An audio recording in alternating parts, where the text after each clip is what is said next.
8h14 sur Europe 1. Bonjour Amélie de Montchalin. Bonjour. Vous êtes la ministre de la Transformation et de la Fonction publique. Vous avez vu les sondages, Amélie de Montchalin, le dernier ELAB notamment, qui nous dit que le pouvoir d'achat est le thème numéro 1 de 47% des Français en ce moment. C'est loin devant la sécurité.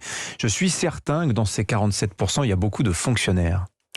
Effectivement. Le pouvoir d'achat, c'est d'ailleurs aussi un sujet prioritaire de l'action du gouvernement depuis 4 ans. C'est l'action que je mène en tant que ministre de la fonction publique pour, par exemple, au 1er janvier 2022, revaloriser 1,2 million de fonctionnaires les moins bien payés, qui sont autour du SMIC ou juste au-dessus, et s'assurer qu'ils ont à nouveau des perspectives de carrière et d'augmentation de 40 à 100 euros par mois. C'est un choix qu'on a fait, plutôt que d'augmenter tout le monde, du fameux point d'indice qui n'aurait changé la vie de personne. Mais c'est aussi pour ça qu'on prend des mesures actuellement face à un choc qui n'est pas notre responsabilité, qui est les chocs des prix de l'énergie, de l'électricité, du gaz, d'une partie des prix alimentaires. Et c'est pour ça qu'on fait cette indemnité inflation. Alors justement, la question est de savoir quand elle arrive pour ce qui vous concerne les fonctionnaires. Avez-vous arrêté les modalités, puisqu'il se trouve que le gouvernement a publié le mode d'emploi hier pour les employeurs privés. Non, notre objectif, il faut juste le rappeler, c'est qu'effectivement, on soit sur une aide efficace, ciblée pour les Français qui en ont besoin.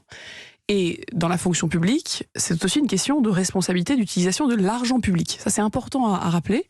Donc, on a fait 2 choses. D'abord, on a bien ciblé les personnes. C'est plus de 2 millions d'agents publics. Et vous savez qu'ils sont répartis à travers le pays. Dans les collectivités locales, il y a plus de 50 000, vous savez, employeurs locaux. Donc, il fallait bien cibler, faire les choses sérieusement. Et puis, la deuxième chose, j'y tiens beaucoup.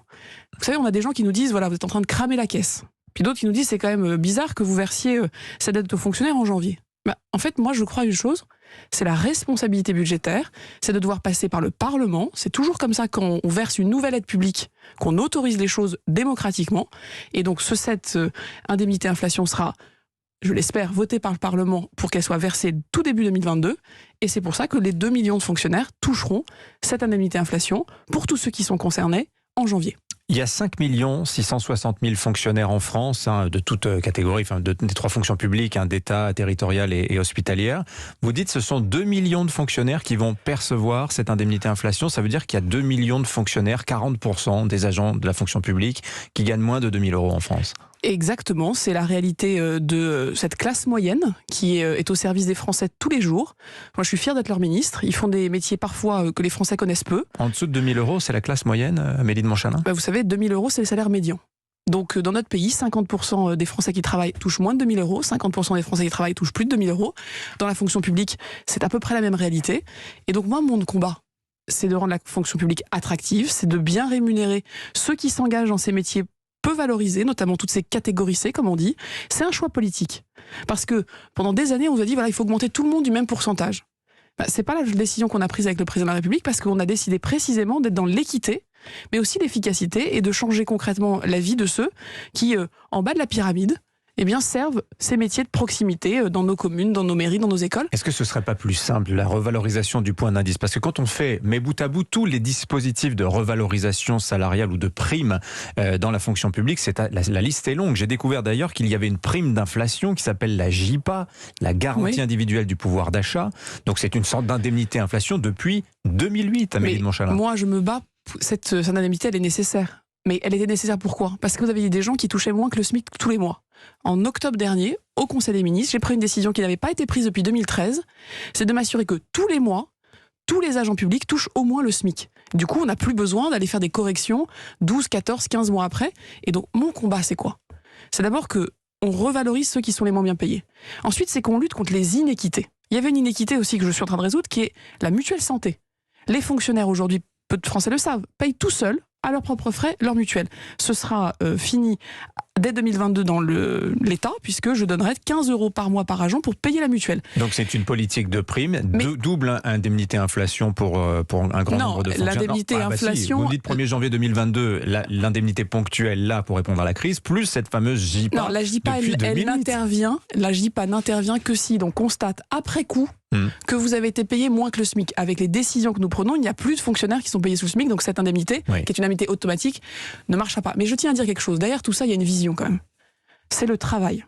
C'est la valeur travail. C'est l'efficacité de notre fonction publique. Et ça m'amène à un sujet sur lequel je me bats, parce que c'est pour moi une question de responsabilité là aussi, c'est de faire appliquer dans toute la fonction publique, c'est déjà le cas dans l'État, mais il y a un certain nombre de collectivités locales où ce n'est pas le cas, les 35 heures. Alors vous avez Que justement tous les agents publics, si on se bat pour le pouvoir d'achat, on se bat aussi pour le travail qu'ils payent. Et aujourd'hui, c'est la même chose qu'on a fait d'ailleurs dans toute l'économie. Oui, le pouvoir d'achat a augmenté, mais parce que nous avons mis le travail au cœur de notre projet politique. C'est aussi le cas dans la fonction publique. Et j'ai reçu ce matin un rapport de tous les préfets de tout le pays qui me font le point sur les collectivités qui appliquent déjà les 35 heures, à peu près la moitié d'entre elles, sur celles qui ne l'appliquaient pas mais vont l'appliquer, à peu près les 3/4 de ce restant, qui met le doigt sur un certain nombre de situations où il va falloir que, en responsabilité, un certain nombre de maires prennent des décisions. Il y a déjà quelques communes qui me préoccupent. La situation à Strasbourg, à Besançon, à La Rochelle, à Clermont-Ferrand. Remarquez d'ailleurs que c'est certaines mairies aussi écologistes qui ont encore du travail à faire d'ici au 1er janvier. Et puis il y a un cas particulier, qui est un cas qui pour moi est à la limite de la République et surtout de la responsabilité, qui est celui de la mairie de Paris. Que vous avez assigné en justice pour appliquer les 35 heures aux fonctionnaires municipaux, considérant que toute hausse du temps de travail, elle va à rebours du progrès social. C'est l'argument mis en avant par la mairie de Paris. Elle a donc tenté d'accorder en compensation 3 jours de RTT, dit de sursollicitation. L'exemple parisien, est-ce que vous le retrouvez dans la liste de ces communes dont vous dites qu'elles n'appliquent pas les 35 heures ? La mairie de Paris est la seule métropole et commune de France qui est allée au tribunal, où le tribunal a cassé, a contesté le règlement du temps de travail. Et c'est surtout la seule commune qui, hier, m'a fait parvenir une lettre m'expliquant que, tribunal ou pas, il ne changerait rien. Moi, je pense qu'Anne Hidalgo se fourvoie sur une ligne dangereuse et qui n'est pas républicaine quand on se présente aux plus hautes responsabilités du pays. Il y a un principe en République, c'est la loi qui doit s'appliquer tant qu'elle n'est pas modifiée. Si Madame Hidalgo veut faire campagne sur les 32 heures, c'est sa liberté. Moi, clairement, c'est pas mon projet politique ni celui du président de la République. Elle a dit que ce n'était pas le cas. Hein. Mais aujourd'hui, elle a la responsabilité à Paris de plus d'agents publics que de l'ensemble des agents qui travaillent dans toutes les préfectures et sous-préfectures de France. C'est plus de 50 000 agents qui travaillent à la mairie de Paris. Aujourd'hui, nous avons une loi qui a été prévue, votée en 2019, personne n'est pris par surprise, qui impose au fond une chose qui est un principe, je crois que tous les Français comprennent, qui est un principe d'équité.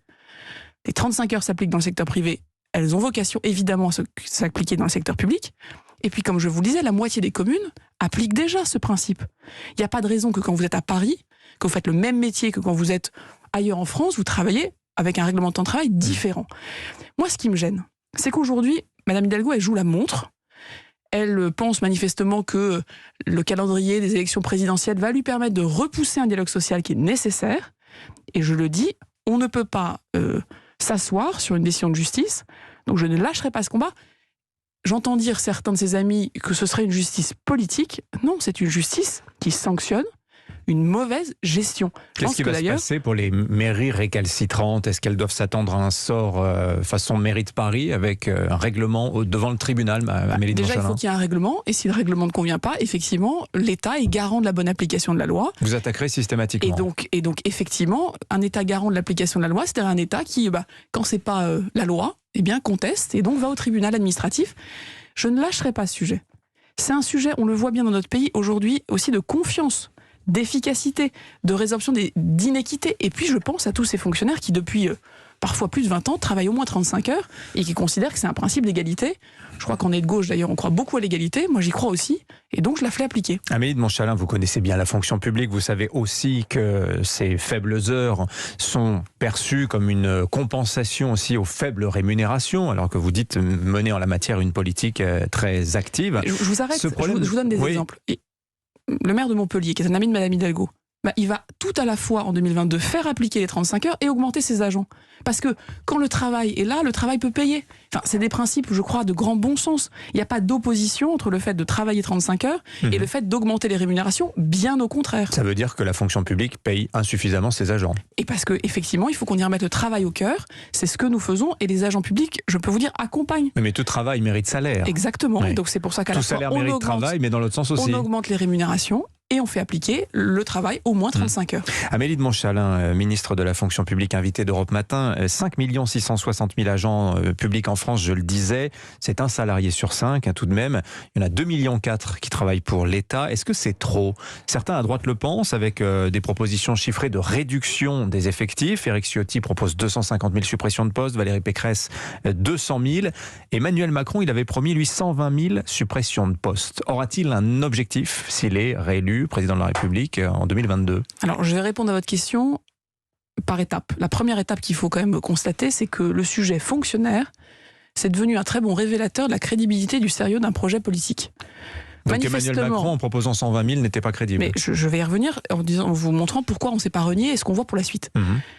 Quand vous êtes de droite aujourd'hui, manifestement depuis 15 ans, votre crédibilité consiste à dire que vous allez mettre des fonctionnaires sur le bio, vous battre entre vous pour savoir quel est le bon nombre, ou être plus vague. C'est surtout faire des économies. Oui, mais ça montre qu'il n'y a pas de vision de l'État. Les fonctionnaires, c'est pas des pions, c'est pas des gens que vous placez, c'est des gens qui font marcher l'État et l'action publique. Quelle est la vision qu'a la droite aujourd'hui de l'action publique ? Je ne peux pas vous dire.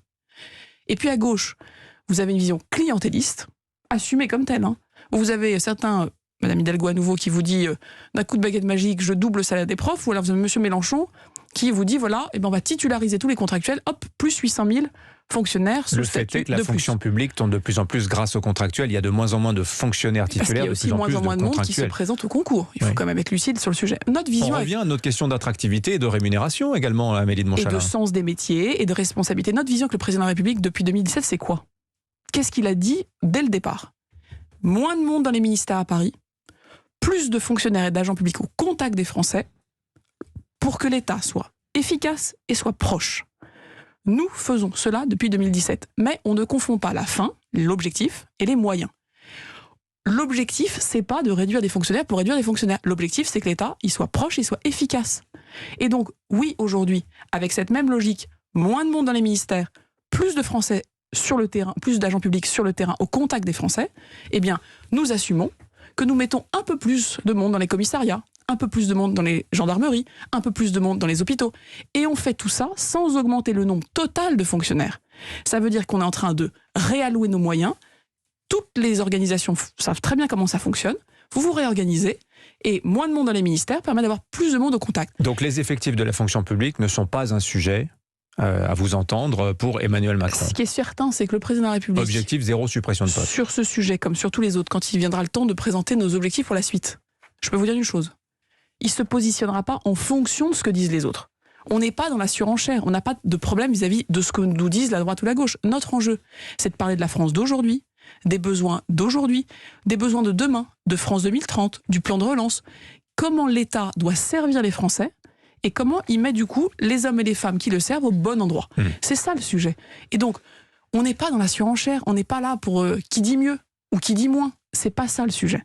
Et je crois que les Français le voient très bien, cette proximité, cette efficacité, c'est ce qu'ils nous demandent, c'est ce qui m'occupe avec tous les agents publics toute la journée. Il demande aussi de l'efficacité. Un collectif emmené par le philosophe Gaspard Koenig appelle de ses voeux une réforme de simplification de l'administration. En substance, il écrit que la France est en train de crever de sa bureaucratie et il cite comme exemple les entrepreneurs qui refusent de faire grandir leur entreprise à cause des seuils sociaux, le non-recours aux aides sociales, le droit à l'erreur fiscale qui illustre bien la complexité de ce même droit fiscal, ou encore les maires qui refusent de construire à cause d'un code de l'urbanisme qu'ils ne comprennent plus. Qu'on arrête d'emmerder les Français. Voilà le message de Gaspard Koenig. Vous lui répondez quoi ?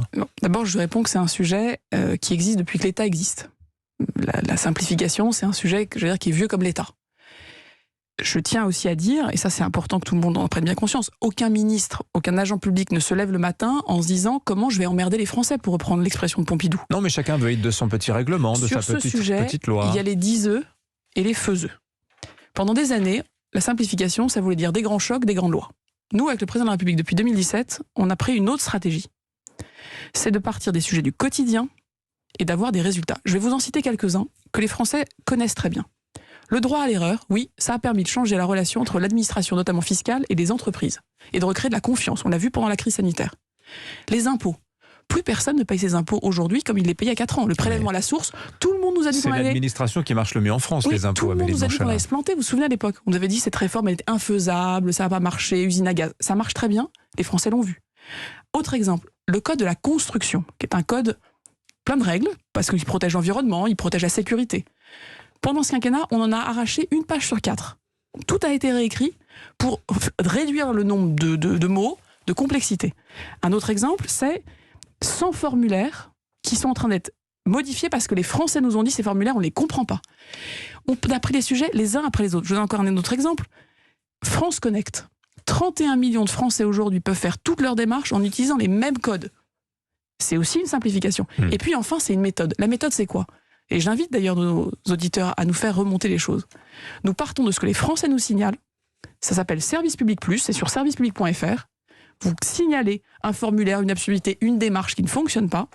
Et dans les 3 à 6 mois, on les résout. Il y a un exemple très concret, c'est les pensions alimentaires qui vont maintenant être versées directement par la CAF, plutôt avant, alors qu'avant c'était très compliqué. Ça laissait 200 000 femmes par an, notamment en situation de grande pauvreté. Merci Amélie La Montchalin. simplification, on l'a fait en partant du quotidien. Merci à vous. La ministre de la Transformation et de la Fonction publique était l'invitée d'Europe Matin. Il est 8h29, à suivre le journal.